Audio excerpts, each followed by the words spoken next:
Hey everyone, and welcome back to another video on the channel. In today's video, I'm going to show you how to install Mozilla Firefox in Windows 11. Let's get started.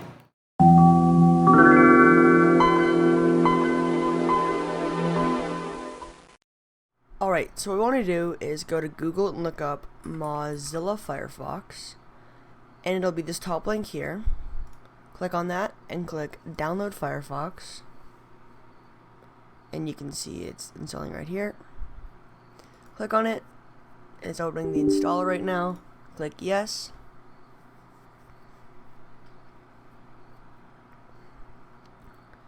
Now it is installing.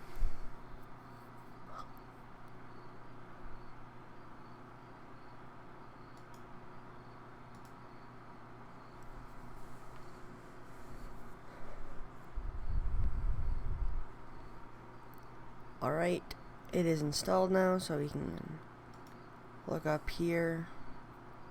If it doesn't show up here, you could always go here and look up Mozilla Firefox or just Firefox. But yeah, here we go. We have installed a Firefox. We can pinch a taskbar. We cannot do it right now, but yeah. Alright, I hope this video helped you guys. Every day, please leave a like, subscribe, comment down below, share with your friends, and until next time, goodbye.